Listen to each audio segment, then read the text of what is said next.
So, moving on, we are going to be working very quickly with time. We are going to be bringing in our second speaker.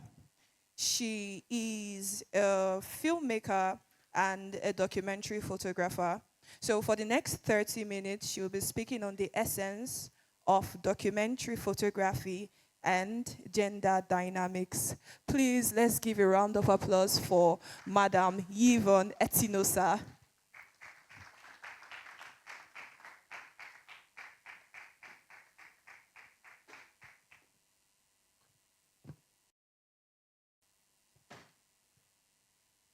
Good morning. I think I'm supposed to stand here.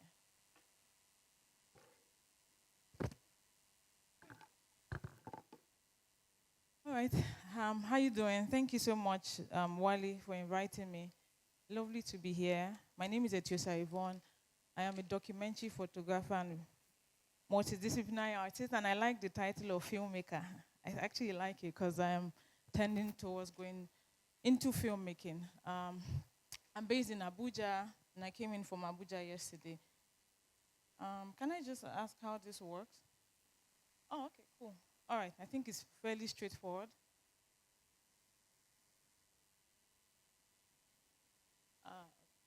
All right. So I've been asked to speak about the essence of documentary photography and gender dynamics. Just before I start, one of the things I normally, when I have interviews, one of the recurring questions that I'm always being asked is, um, can I talk about what it is like to be a woman in the field? And my, my, you know, active response or my usual response will always be one of the things I try not to do when I'm working is to look at gender. Because if I were to look at the realities of being a woman in Nigeria and working in different parts of Nigeria, I don't think I will have still been doing what I'm doing because it's quite very interesting. I have had different types of experiences, but um, I try to look past those things and just focus on my work. But just to stick with the purpose of today's talk, let me start with, I think the first thing I wrote here is what is documentary photography? And I say that documentary photography is a style of photography dedicated to recording and preserving real-life moments, people, events, and environments, providing visual documentation and evidence of social, cultural, and historical realities. One of the things I usually say to people is that as a documentary, okay, it's not working. As a documentary photographer, I am a recorder, I'm a timekeeper, I freeze memories, especially for generations that are coming. Okay. All right. These are some of my work. I started my practice in 2017, mostly on YouTube.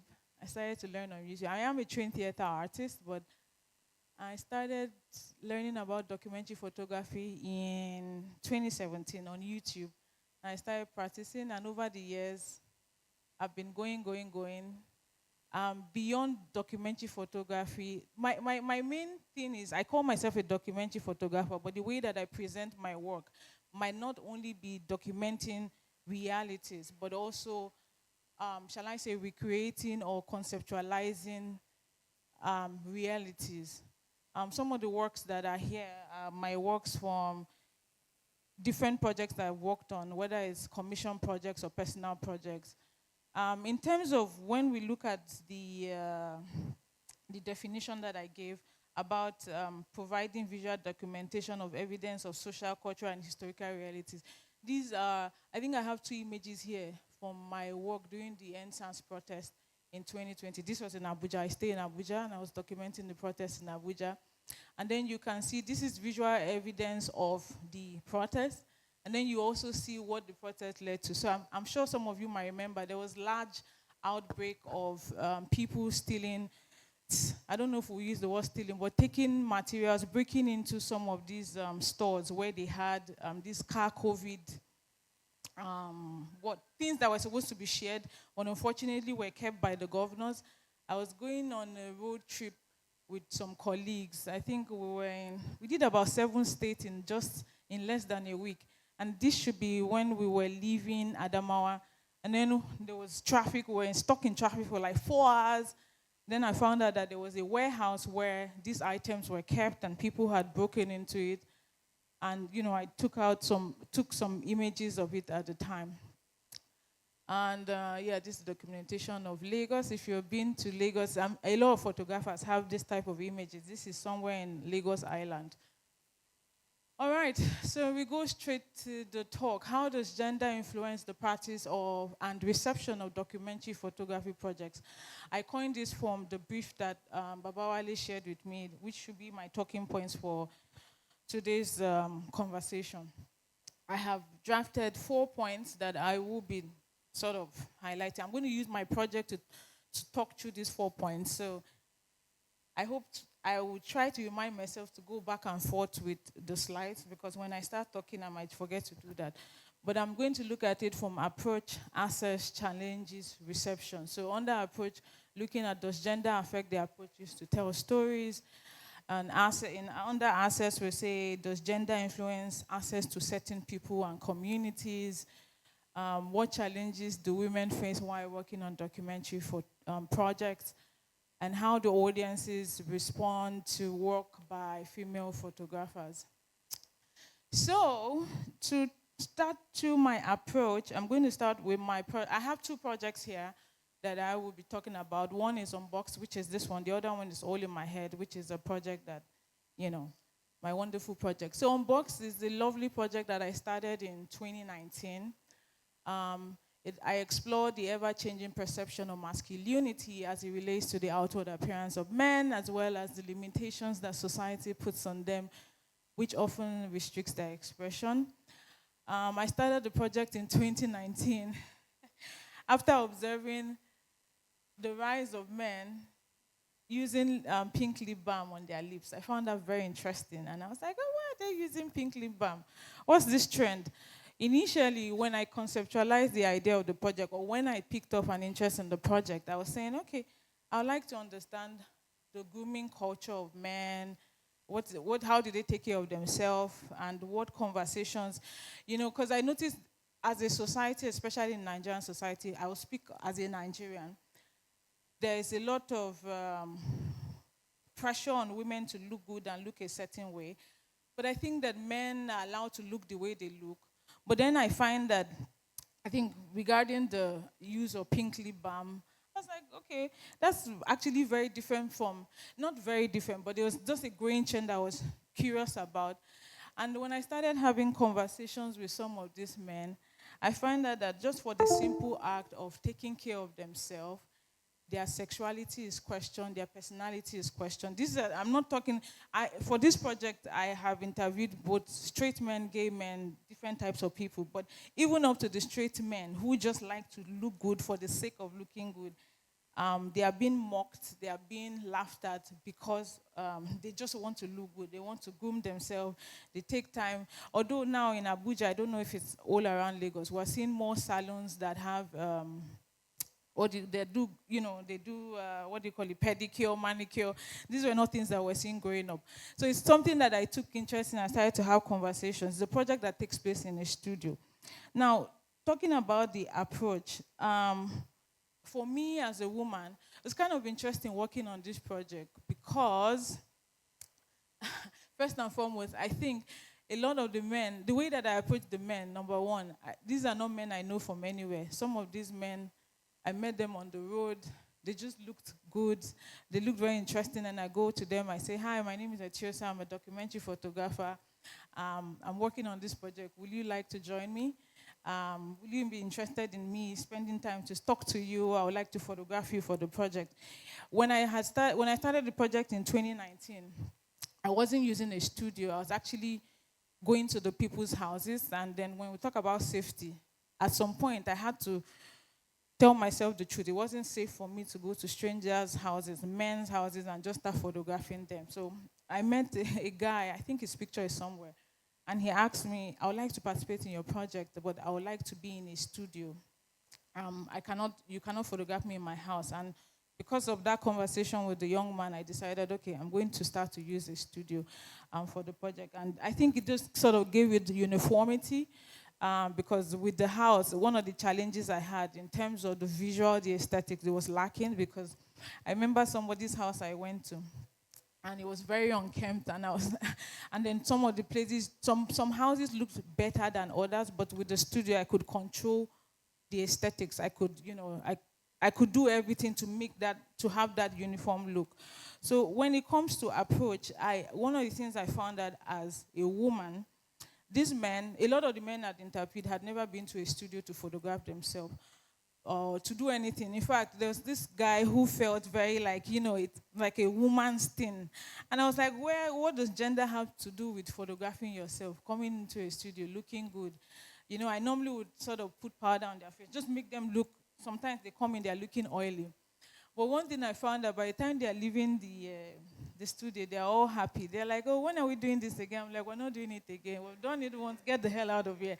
Because they find out that those stereotypes and those beliefs that they have from the society that tells them, oh, although now with influencer culture, we're seeing more people, more men and women take pictures of themselves, walk into studio. But I was saying from 2019, 2020, there were still conversations. I normally screen grab some of these tweets that I see about men, some of these, is it alpha male or whatever they call them, saying how a man should not have a birthday cake, a man should not take pictures on his birthday and all of that. But what I found out is when we have conversations in the studio, then they realize there's actually nothing wrong with doing anything. All I did was to take them pictures, have questions. So this is the multimedia project. There are images like this, there's text, and there's also video from the work. And then I found out that they sort of ease into the conversations, and then they don't want to leave. Some of these people, I spent 4 or 5 hours with them. And then I noticed that they're able to have more comfortable conversations. And they will tell me it's not something that I'm making up by myself, that, they're happy to have this. And like I said before, some of them ask, when will I come again? And so for me, when it comes to approach, as a woman, I don't know, when I was pondering on my talk today, I know that, as a woman, there's something about us, this natural instinct to nurture and to care. And I noticed that for me as a lady, when I'm working on projects, I extend that natural instinct into my projects. I pull up this image because this is when I started the project in 2019. So this is Mama. Mama is actually a cross-dresser based in Kaduna. I photographed Mama in Kaduna in 2019 when I started the project. In fact, I think Mama was the second person I photographed. Victor was the first, Mama was the second person I photographed. He was very comfortable being himself with me, more than he would have been if he had someone else photographing, especially a man. Why? Because he's often judged by men for just being the way that he wants to be. And so I noticed to a large extent when it comes to, I think I'm jumping to access here now, but when it comes to it's access and approach at the same time. When it comes to the approach, I noticed some of these people, especially for men, and so certain stories I've worked on, there's an approach that I think, knowingly and unknowingly, the way that women approach people that they work with, whether it's the way we talk to the people, the way we were able to be a bit more understanding. But I think it's also a personality issue, actually. I don't think it's just a gender issue. I also think there's also that personality, because I've been traveling around Nigeria for a while, and it sort of traveling does open up your mind. And so they're a bit more receptive, and they know that, okay, I can talk to this person. This was in 2020. So I started the project in 2019. Like I said, I was going to the people's house, the men's house. And then when I restarted the project in 2020, I invited Mama over again. And Mama was kind enough. His name is Mama, nickname, but his real name is Joshua Silas, if I'm not mistaken. He was able to come into the studio. And just because of the way that I spoke to him, he was happy to be photographed. If you notice in the first picture, he's dressed the way that he would dress as a man, but he was comfortable enough to allow me to photograph him as a cross-dresser, because Mama is a cross-dresser, actually. I'm going on to the next project. this is Mama's text. Like I said, the project has text. And so what I do is I put excerpts of my conversation, um, just so that, because for me, when I started on Box, it wasn't about showing fine men in a studio. It was actually getting the point of what the men feel, their thoughts about masculinity as relates to their appearance. I wanted to get their general thought, and I wanted the audience to also be able to read excerpts of our conversation. So the project has text. I don't have his video yet. Please, I would like water. Yes, I need water. Thank you. Okay, so now we go to It's All in My Head. It's all in my head. I'm going to use this to talk about access. I'm going to use this to talk about challenges. And then, I'll dab into reception and basically end my talk. So, It's All in My Head is a project, it's a multimedia project that explores the coping mechanisms of survivors of terrorism and extreme instances of conflict and cruelty in Nigeria. I started the project in 2018. It has evolved. This is a project that has changed my life. When I started this project, I'd gone for my first photo workshop. I'll just give you a brief history of the project. I went for my first photo workshop in 2018. And I remember they were asking us to show our projects. Me, I didn't know what photo project was. And everybody was bringing out images. They were printing pictures. And I noticed when you look at the images, they all seem to have a certain, like a theme, or there's a flow. They sort of connect somehow. And me, I'd just been taking pictures because, like I said, I'm self-taught. I'd been taking single images. So I had prints of like single images that are taken in Kaduna and different parts of Kaduna and basically Abuja. And I was a bit like, oh, what's going on? And after that photography workshop, I put together the Mr. Uche. I think that's the Inlele Institute there. Mr. Uche. I said to myself, I want to do this photography. I want to do this photo project that they are talking about. So in 2018, I went for a movie screening. I watched a documentary movie called Salam Neighbor, and it looked at the lives of Syrian refugees living in Jordan. And it was after watching that project that it was during the time, just like sitting like this, watching a movie, and I always have a pen and a jotter, and I wrote down It's All in My Head, exploring the coping mechanisms of survivors of terrorism, Boko Haram insurgency. But when I started the project in 2018, just after my first set of interviews with IDPs in Abuja, I realized, we're going to have to expand this project. And so after the first set of interviews, I expanded the project to include survivors of terrorism and conflict, violent conflict in Nigeria. But in 2019, I'll come to that. But in 2019, the project dynamics changed again. I used double exposure technique, although this is done. Thank you. If not. I used the double exposure technique, and the reason I decided to use the layer technique is just to get people into the state of mind. When you're working with pain, because a lot of people have interviewed for this project are people who have been through gruesome realities. I'm sure we are all aware of Trump's current interest or sudden interest in Nigeria. And when I go online and I see people laughing and joking about war or come and attack, I can tell that people are largely ignorant.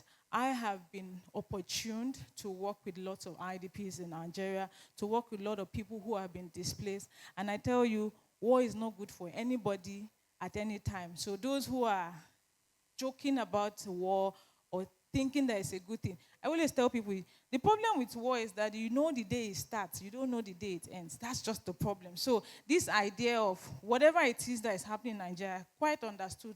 But foreign invasion in Nigeria will destroy and set this country ablaze. That one I can say it anytime, anywhere. And this project has opened my eyes to the reality. These are not people that are at war. These are people where it's either the state actors are at war with them or there's infighting or insurgency. And I can see the aftermath of the trauma. How much more if we have a full-blown war, 230 million people. I don't think we want that for this country. When I started the project, I think this is a video. I don't know if I'm able to play. When I started the project, I was just working with images. That's the layered images, like I said. So what I normally do is like use visual metaphors. And the way that when I thought about the project, I knew I wanted to show people the state of mind of the survivors. So you go to, for example, this is Jimo Burton. Jimo Burton is based in Otodo Bami, which is a waterfront community. I doubt that that waterfront community exists anymore because we're seeing the gentrification going on in Lagos. At the time, in 2017, where he was staying, Otodogbami, a lot of people that stay there are mostly fishing communities. They are from a minority Yoruba tribe. So a lot of people there are from the Egu? I think a lot of times they are usually harassed because some people believe that they are more related to Beninese people than they are Nigerians, but they're actually a minority Yoruba tribe. And so he goes to work and he comes back and he sees thick smoke. He's wondering what's going on, finds out that his house has been set on fire. He's looking for his children. And he talks about what that did for him. Because normally the point of the project is to ask, what does that do to your mental health, this thing you witness? Some of the people I've interviewed have experienced loss. Some of them have experienced not just loss of properties, but loss of family members. Not one, not two, not three. And then he talked about how it makes him sad and he feels like committing suicide sometimes, if I'm not mistaken. And so when I was putting together the image, because like I said, the image deals a lot with emotion. How do you show the emotion of the loss, of the longing for a life that he once had? How do you show the emotion of the sadness that he feels? And, that's how I have to think of metaphors. So a lot of times in this work, the things that you are seeing that is going on in their head is actually like visual metaphors for various things that they tell me. Some people are actually very concise. They feel a sadness. They have a way they feel. They're able to describe how they feel. For some, their feelings are a bit more abstract. And so I have to think of metaphors to come up that can represent what's going on in their state of mind. As I continued the project, I started to include text. That's the text you initially saw of Hajar Abubakar. This is a video. I'm not sure. Do I press the green button? I'm not sure how the video works. But okay, it's not playing, but yeah, that's a video. The project has still morphed. So I started the project in 2018. It was just pictures. I got my first grant in 2018. 2019, I kept pushing the work. In 2023, in 2019, I had a collaboration with UNFPA. I'm going to talk about that after this image. But in 2023, I got a grant from Nigeria. One of the things that I had mentioned in my proposal to them was that I wanted to move the project forward. And so I started to include sculptures. So if you notice, just the same way you can see what's going on in their state of mind in the images, you can also see sculptures. So during my exhibition, so this was part of the works I created when I was working with people who have been accused of witchcraft and looking at the impact on their mental health. So I worked with children and I worked with women and elderly people, but mostly women and children who have been accused of witchcraft in 2 states in Nigeria where that happens a lot. That's in Akwa Ibom and in Cross River State. And after that, I put together an exhibition in both states. So it wasn't just that I did the research, but I put together a multimedia exhibition, which wasn't just having images, but we also used drama performance. We also used radio talks, different things to just get the message about, the impact of these accusations on their mental health. And that's when I started to do the sculpture. So this is what the sculpture was, a part of the exhibition. So we had the sculptures in the dock, and then we had like Bluetooth headsets, so you could hear excerpts of their stories while looking at the sculptures. These are some of the sculptures we created. All right, so we fast forward to this. So now I want to use this to talk about does gender influence access to certain people and communities. So I was just giving you explaining what my project is about.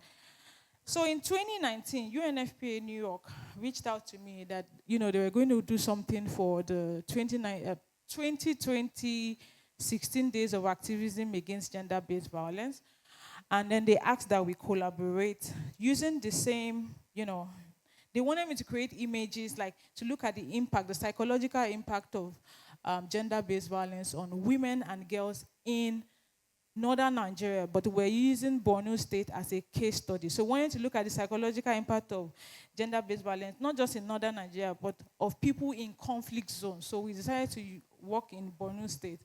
And so it was After the collaboration, I realized my project wasn't just looking at violence anymore. It was also now looking at acts of cruelty, because you cannot say gender-based violence is not a conflict. It's actually an act of cruelty. And this is where this opened up another chapter of my project.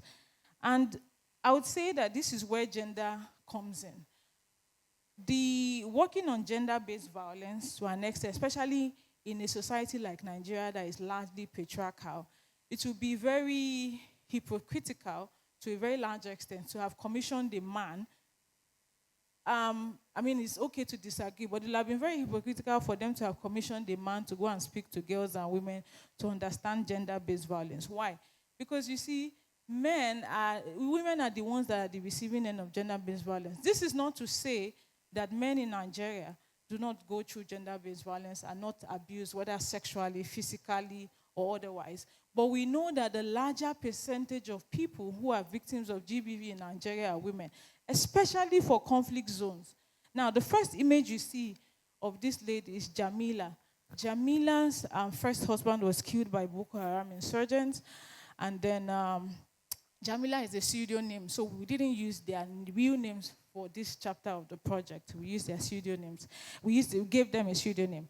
Jamila's first husband was killed, so she remarried while staying in the IDP camp. And unfortunately for her, one of the things she found out was that some of the men in the camps were looking for women, were preying on women. Why? Because in the camps, they give them, I think some of those camps are no longer in use. I think the current governor tried to put them back in where they stay. But at the time when those camps were active, they would use these women. So some of these NGOs have like cards they give women to get food and all of that. So these men were preying on some of these innocent women who were looking not just for companionship, but also looking for support, And then they would use them just because they need that card to be able to get access to food stuff. And so Jamila married thinking that the person likes her or loves her, whatever. She didn't know she was marrying someone who just wanted to use her to get access to food. And he was not just, when they married, everything was fine. Then all of a sudden, he became very violent, abusive, and then would beat the hell out of her at the slightest opportunity.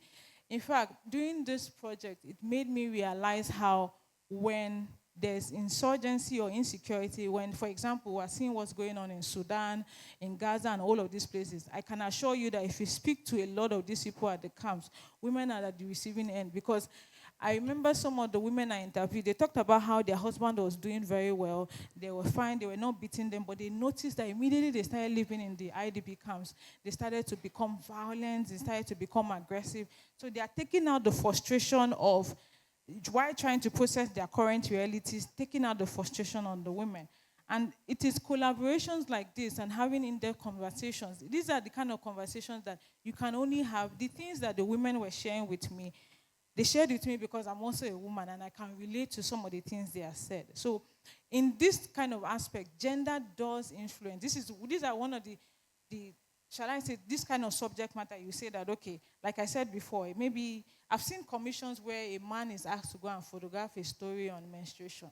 And I find it a bit weird because why would you, I'm not saying you cannot, but there are certain nuances that he cannot understand when it comes to stories about birth, giving birth or menstruation, because he's not a man. It's not his experience. The blood is not flowing out of him. You might even be taking the picture and be looking irritated.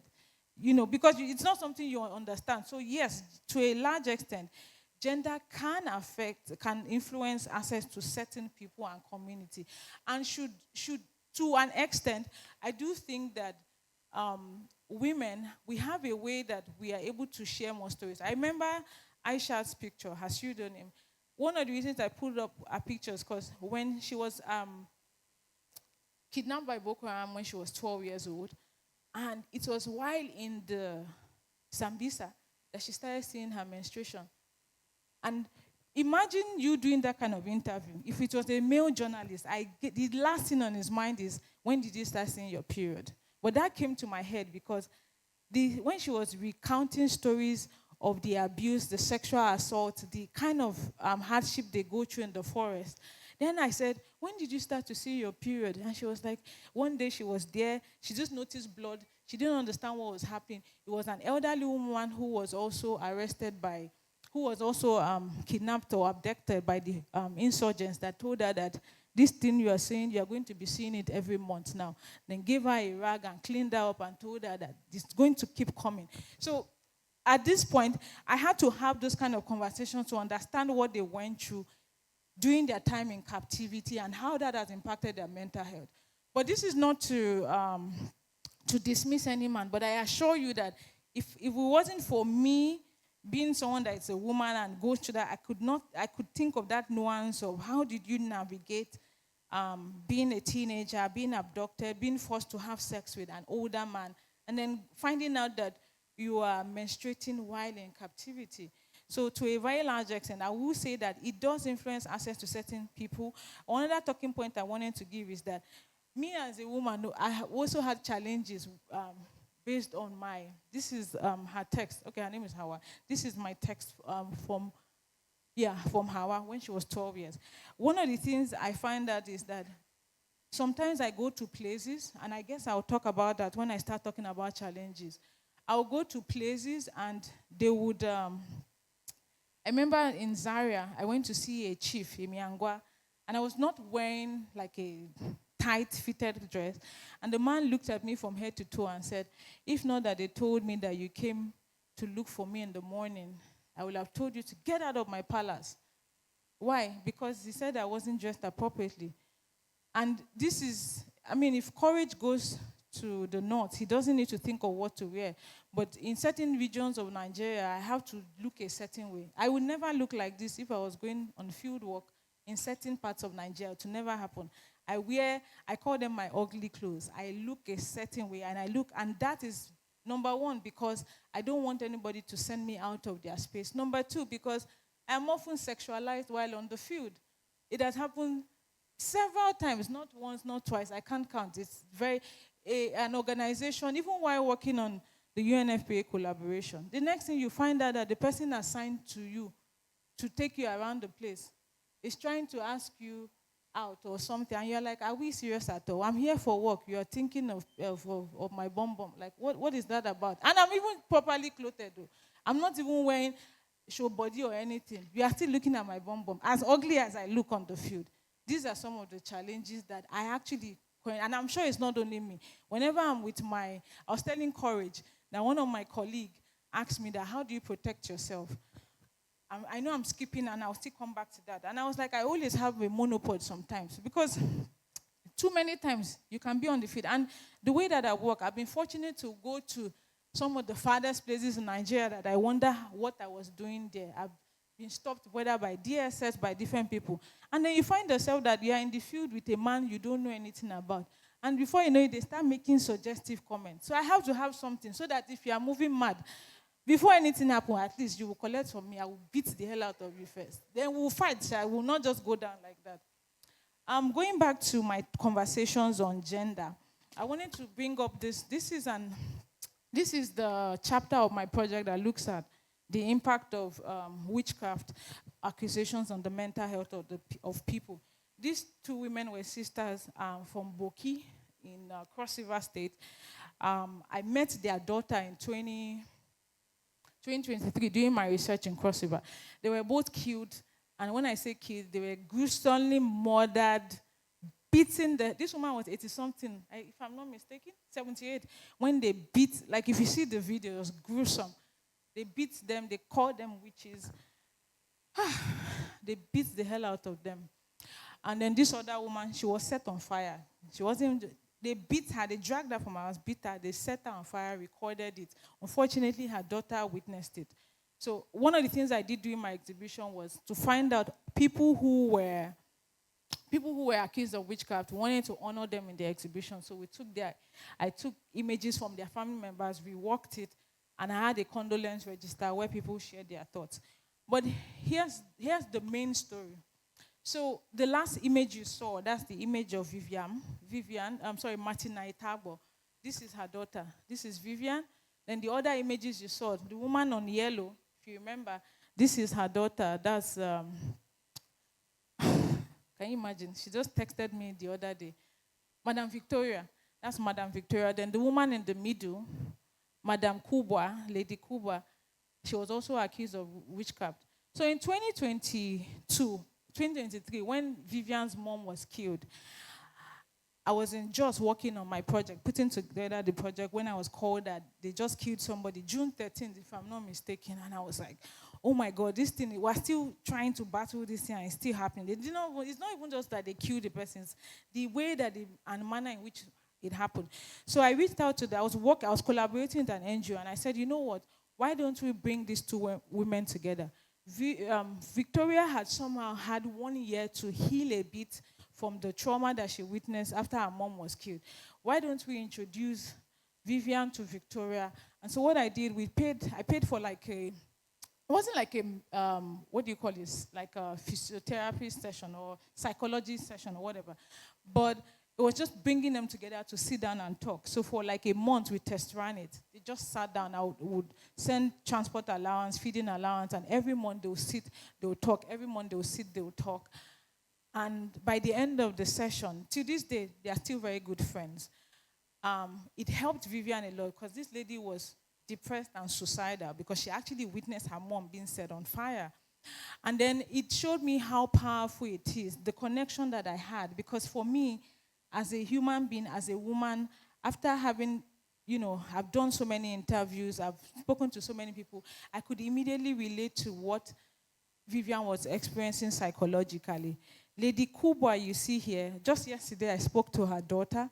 Her daughter is, because of what I did with the family, so somehow she wanted to rant about something, her child, and she called me.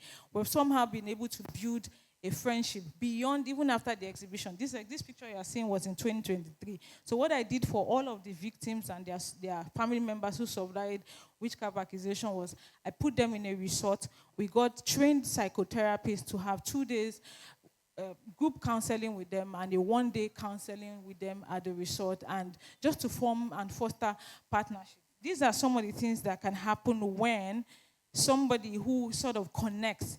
And like I said, maybe there are men who can do this, but unfortunately, I'm yet to see any. But I think from a personal level, from my experience as a woman, the connections I have with the people that I photograph, the connections I have with the stories that I tell are more personal than they are. And that's why after 2023, I told myself I was going to take a break from my project because it was actually taking a toll on my own mental health.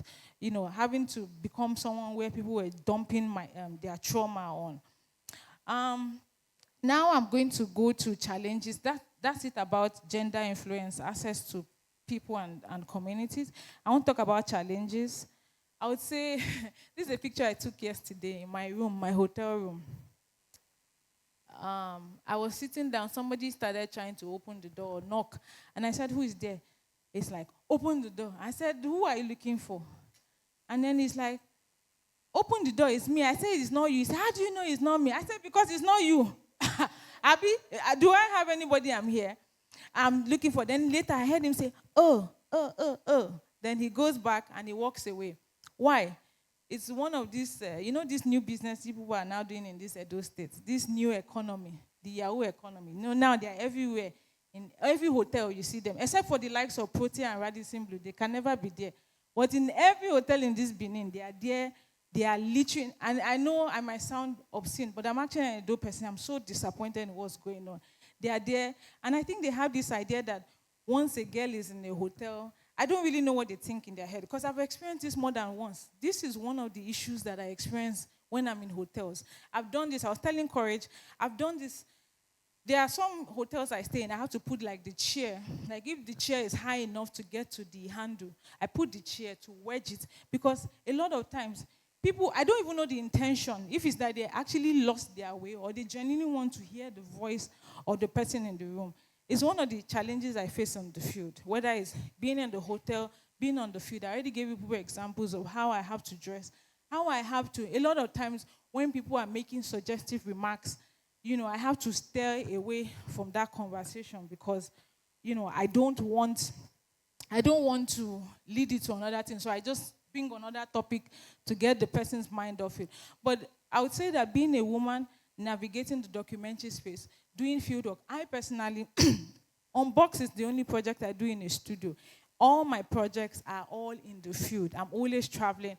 I didn't show you any work from, excuse me, one of my new projects, which is the Children of Oshun. I'm always in the field. This year, I've been to Oshun how many times for the research? Next year, I'll be spending more time in Oshun than ever before as I continue working on the project. So even as I'm there in Oshun, the people that I'm seeing, they are looking at my hips. They are not hiding that they are looking at you. They are looking at you, and they are looking you straight in the face, and they are making certain comments, and you're like, is this what we're here for? You are having serious conversations. I'm trying to do an interview. It is my hips that is your problem. And that's why a lot of times I dress, when you see me on the feed, I look ugly. I look horrible. And I'm happy to look ugly and horrible, because if it's my beautiful face that is causing confusion, let me stop looking beautiful. Let me look homeless, actually. Sometimes there was somebody I worked with, and he said when he first saw me, he thought I was a mad person. Because he said, you're artists, people like to dress like a mad person. It's not that we like to. Sometimes you have to do what you have to do just because you need people to focus on why they are there. And it's it's annoying, and maybe that's why a lot of times when people ask me, does your gender affect the way you work? I try not to focus on it, because if I should focus on these things, I will not be doing my work again. I would not do the places that I've traveled to, where I've had to navigate. I've been to, whether in Taraba or in Borno or in different parts of Nigeria where I've been to. I've been there alone. I have to always look out for myself. A lot of times I don't say I'm a photographer. I actually just say I'm a researcher.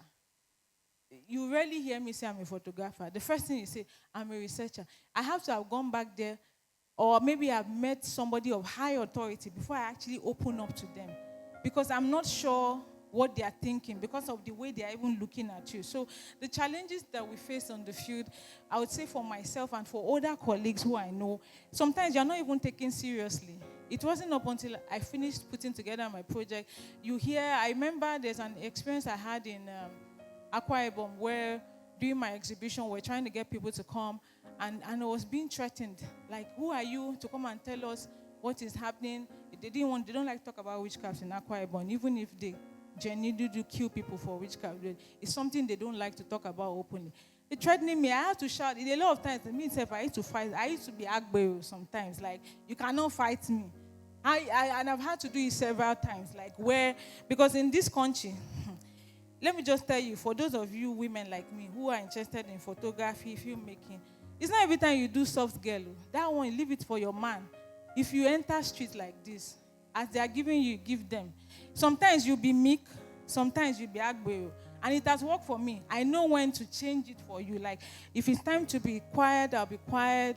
There are certain places I go to where I'm quiet. I cannot be quiet again. I will just change. I've had an experience in Adama where the DSS stopped me for more than 1 hour. That how can I come and photograph? I leave Abuja to come and photograph in Adama. You are a spy. I say, I'm not a spy. How can you be calling me a spy? I'm not a spy. You are a spy. A woman.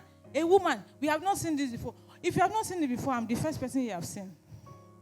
I'm the first you have seen. So it's actually mentally draining, and you are talking and talking. It wasn't up until I started shouting that they now realized, no, and I said, take my ID card, take it anywhere. I'm not here for, I'm a photo. This is what I do for a living. These are people that, I have a website too. It's not that I don't have a website. Talk less of if you don't have website. They will finish the person. I have a presence online. My name is there. If you Google my name, you definitely see not 1, not 2, not 10 articles about me. But these people still want to find, because they cannot reconcile a woman leaving her house to come to Adamawa. It's not even you are in Yola. You are far in Michika. What are you doing in Michika? What are you doing near Madagali that you are photographing? Only you. You don't know anybody. And it's funny because even with everything I said, I told them every time I go to communities, I always make sure I ask, who is the head of this community? Who is the Dakechi? Who is the Miangwa? Who is the Oba of this place? I do it in every community I work with. I must tell the person of authority, announce my presence, because it's for my own safety. Even after taking permission, they are still disturbing me. How much more if I didn't take permission from the people in power? It's challenging because, and a lot of time I pose the question to them, if I was a man, will you disturb me? And they are quiet. It's because I'm a woman. So women should stay in the house. We cannot take pictures again. It's actually a lot, but for me, I would say once you know what you want to do, you have to keep going. It's not actually a hopeless situation. It's just for you to understand. Nigeria is a very interesting society. Like I said, if you're a woman, you want to do this work, just wear many hats. Know when to be calm, know when to use soft voice, know when to shout. Let them know that you can shout. When they raise their voice, raise it high. It might be a bad advice, but it has worked out for me because sometimes being quiet, being calm, it has not helped. A lot of times I have to fight for myself to be able to get things done. And I've seen that even the dynamics, one of the things, when I was putting together my slide, I was remembering how there's the woman thing, there's also the race thing. I've had experiences in the field where, as a woman, a Nigerian woman, my first assignment for Wall Street Journal, I wore jean, went to photograph the mass burial of some people who were killed when they went for Catholic mass in the morning. They were killed by Fulani, the headsmen. When we got to the side, they said, "You are wearing just all of you, get out, get out." So we had to beg, they allowed us. I was standing at a particular place. You can't stand there, leave this place. Guess what? A white woman comes. They don't disturb her from wearing trousers. They don't disturb. That very place where I stood, that DSS told me to get the hell out of there. That white woman stood there to the end. So these dynamics of the gender dynamics, what I found out is that it doesn't really apply to foreigners or people with white skin. It applies to the things that they do to the Nigerian women. They will never do it to somebody who has a white-looking skin, whether the person is from Bolivia or the person is from USA. So, for me, I would say if you're a Nigerian woman looking to go into documentary work, filmmaking, you have to learn how to stand up for yourself. Nobody will fight for you. You will fight for yourself. I don't mean you should go physical, because if they lock you up, nobody sent you a message. But know how to be diplomatic, know how to speak up for yourself, and then know your onions too. I want to talk about how audiences, I guess I'm past my time, how audiences respond to the work. Well, I would say I've been very fortunate to have good support for my work from numerous organizations and institutions over the years.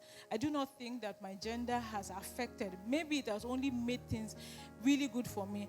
I have received funding. It's all in my head. The project I showed you guys has received funding. I started that project with 18,000 naira in 2018. I'd done one photography. I photographed an event, because when I started in Abuja, to survive, I used to photograph events. I photographed an event, and the remaining money in my account was 18,000. And I went to Wuse Market. I bought some clothes, some backdrop, and that's how I started the project. But 1,008 has given me the project I genuinely started, not because I know anything about making money or applying for grants. That project, I have been able to get over $150,000 in funding for that project from 18,000 naira.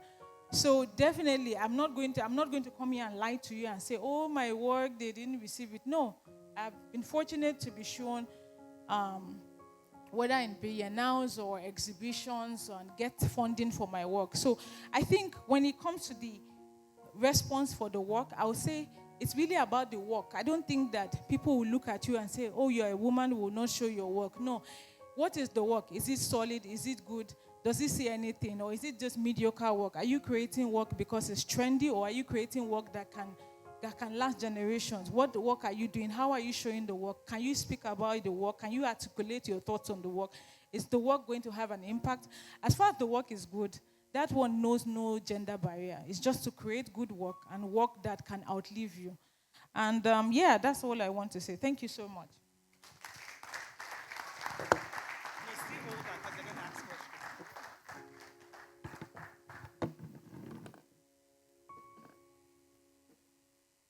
Thank you so much, Madam Yvonne. That was a very profound and interesting session, right? I often tell people that Nigerian women go through a lot, but they don't believe me.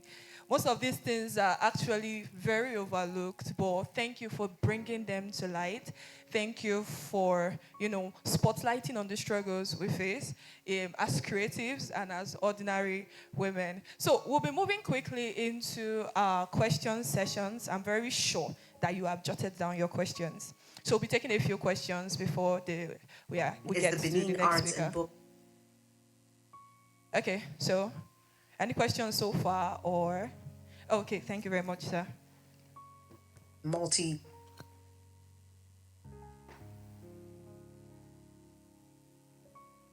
Good afternoon, everybody. My name is Okoju Eldrag. I'm an artist, a painter. I only have one question to ask you. When you go around asking people for interviews, like when you go to their houses, you didn't say anything about money. Do you have situations where some of them ask you, how much are you going to pay me? You know. Thank you so much for asking. I was actually reading an interview I did recent. I was putting together an application. I was just reading through an interview I did last year. When I go for interviews, I'm very transparent.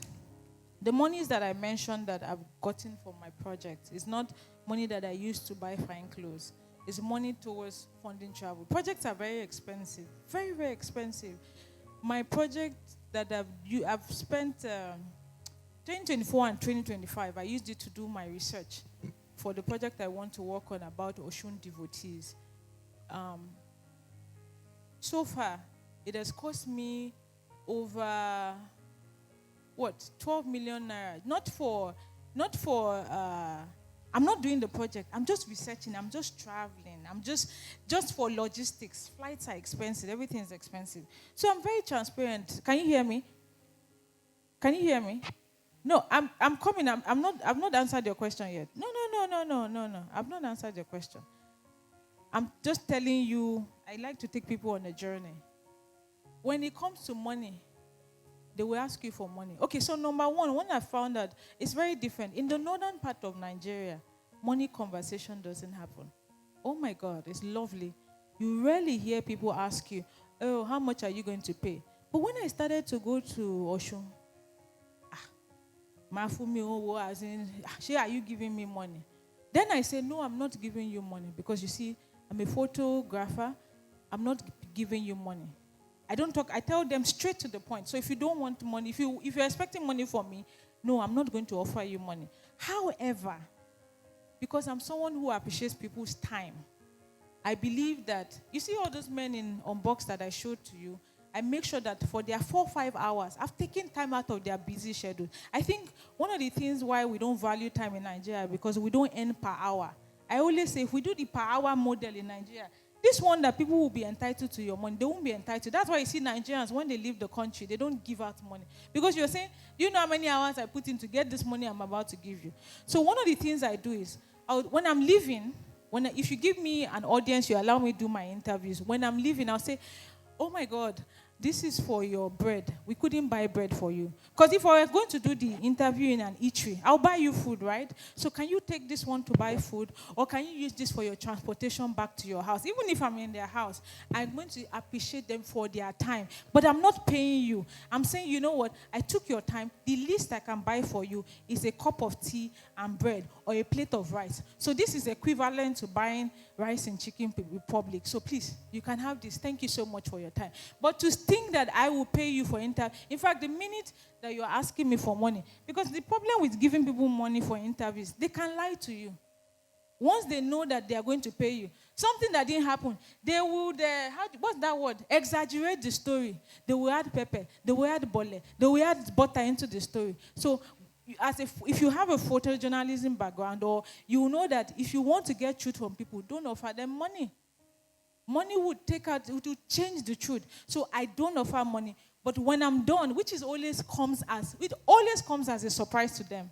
When they now realize, oh my God, oh wow, I didn't expect this. And yes, you should, in my head, I'm like, they shouldn't actually be expecting, but it's for me, appreciating their time. Some people you're supposed to do 1 hour interviews, end up becoming a 4-hour interview because they have so much they want to share. So the least I can do is to say, you know what, you see how I ask for water, buy water. Drink. Thank you for sharing your knowledge with me. So yeah, I hope that answers your question. All right. Thank you very much, Ma. Any other questions? Where? Okay. Yes, please. Thank you.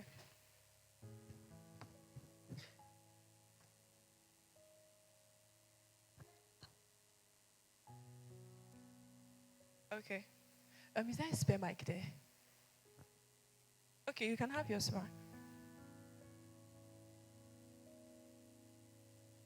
Good afternoon. Thank you so much for your time. It has been amazing. All right, so my question is regarding documenting these participants, right? How do you go about the process of properly documenting such that tomorrow nobody comes to meet you and say, why did you share my story? Or, so what's the process? Can you take us through, that process? Okay, so I sort of stuck to the script, which is talking about this project. But when it comes to documenting, there's a process. Number one, when I go into communities, I introduce myself to the person. I say, this is my website. I'm a photographer, blah, blah, blah. This is what I'm coming to do, blah, blah, blah. When they have given me the go-ahead, you have my blessing, you can work in our community. Then I find the people, because sometimes we have to find the people, or if it's something where I'm collaborating with an institution, they have identified the people. I then explain myself to them. I'm a photographer. This is what I'm doing with the project. This is why. This is how it will be used. So I make sure they know. I'm not doing a project that will be on my computer. It will be on websites. It will be in exhibitions, and not just Nigerian exhibitions. It will be shown outside. It will be in newspaper. It probably might even be sold. I would be transparent so that you understand where I'm coming from, where I'm going to. Then I have consent form. I have my consent form that carries my photography name. Then I don't say sign, read it. No, they'll say, no. I say, no, don't sign. Read it. Read it so that you don't come in the past and say, I coerced you or I cajoled you. If they don't understand English, the person with me, whether it's Yoruba or Hausa, will help them explain it. They will tell them, this is what this thing says. And I know one of the things I love so much is when people ask me questions. I say, please, I encourage people to ask me questions. When they ask me questions, what do they mean by this clause? I explain the clause to them. I've had some people say no, they are not interested. And that's fine. I actually love when people tell me no. It might be disappointing, but it means that they understand what they are getting themselves into. Not just saying yes out of pressure or out of I just want to participate. So when they have agreed, then they sign the consent form. Now, the consent form means that they have given me permission and it's signed, it's documented. However, I would say that the onus is on you as a person, especially when you are working on stories that are heavy or that can put the people at risk. I have consent form from people who genuinely said they wanted me to share their story. But I know that sharing that story will put them at risk. So even if I have their consent form, I refuse to share the story because I think the responsibility also falls on you as the person putting together the project to know how to protect the rights and the lives of the people. Because after these stories are shared, you get all these things, you get the grants, blah, blah, blah. What happens to the life of that person? So I think, especially when you are working on heavy stories, I always tell people to be very careful. And people can also withdraw consent.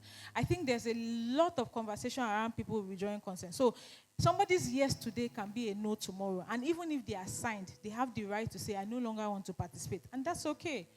So yeah, that's my take on that. Thank you. Thank you very much. So we'll be taking the last question for now, right? If you have questions, you can kindly jot yours. We'll take them after the next session. Okay, good morning. Good afternoon. My name is Blessed, and my question is, have you ever had issues with religious-based issues? You said you're a documentary photographer, and I understand that in documentary you don't get to choose where you go to. The location chooses you, and when you get to these places, have you ever had to make compromises in your religion? Maybe they'll tell you before you can access this place, you'd have to pay homage to this particular statue or something, or have you ever had to make compromises with your religion because of your work? So, what's that thing? Is it give to Caesar what belongs to Caesar? If you are coming to my house, I say you should pull your shoe. You don't want to pull your shoe. Get out of my house. If I serve a deity, you say a sculpture, they call it deity. That's their god. If they say I should bow to it, if you don't want to bow, leave their house. That's it. I'm working with Oshun devotees. I went to Ekiti, the source of the Oshun River, Igede Ekiti. I went there in March. When we got there, the person that heads there, she was doing appeasement. As she was doing the prayer that I was photographing, it got to a point where she said, I should come and drink what they are drinking. I drank it. You know what you do when you say no? You are saying, this thing is below me. I don't accept it. Now, you don't accept it, but you want to come and tell my story. You're a joker. Personally, if I go to a place, what they are doing, I do. Except I don't want to. For example, I built a relationship with the Oshun devotees at the palace. You know, Oshun devotees are beyond the palace. When they have Ose Day is prayer day. Sometimes when they have Ose Day, they share food. They give me to eat. There are days when I don't feel like eating. They know. It's not that I reject their food, but I just don't feel like eating. But there are days when they were eating, and they gave me to eat. It's one of the things I learned when I started working in the field in rural spaces. I go to villages. I remember there was a woman's house I went to in a village. They were eating, dried okra. I'd never seen how they cook dried okra in my life before. They were eating dried okra. There was no single meat inside the food. Just salt and crayfish. There was no crayfish stuff. Swallow. They made and gave me.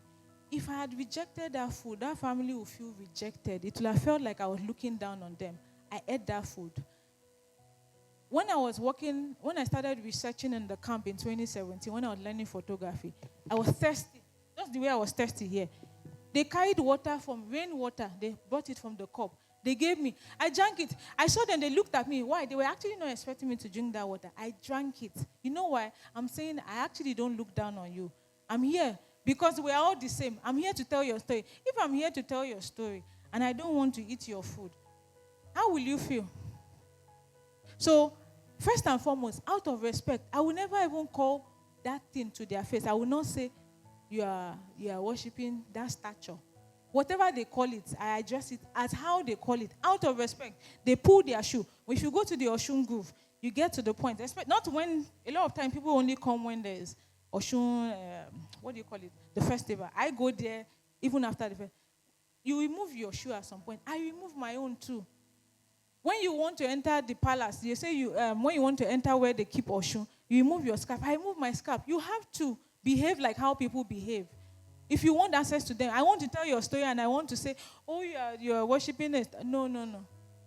That's not you. So it's either you work on those stories or you don't work on those stories. You have to come to that point. And I came to that point in 2022. I was working for a story for Nagio in Benin Republic. I was going to photograph. Benin Republic has a lot of voodoo. It's part of their identity, their culture, their heritage, who they are. And I was going to go to a Babalawo's house. It's an assignment. I don't have a choice. And it was there and I realized, what the hell is this thing about holding on to, I'm a Christian, I cannot. I entered there, did my pictures, filed my story. So if you want to have access to certain spaces, if I want to come to Benin today and I want to do a project on Oloko, they say, don't put shoe here. I'm doing it. I have to respect them. You cannot come and fight. Instead of fighting, just go and do another story. Go and do something about the churches in Benin City. That's it. Hope that's fine. Thank you so much. Thank you so much. If you want to have access to some certain kind of stories, you just have to respect him. Thank you. Thank you so much, Madam Yvonne, for that very insightful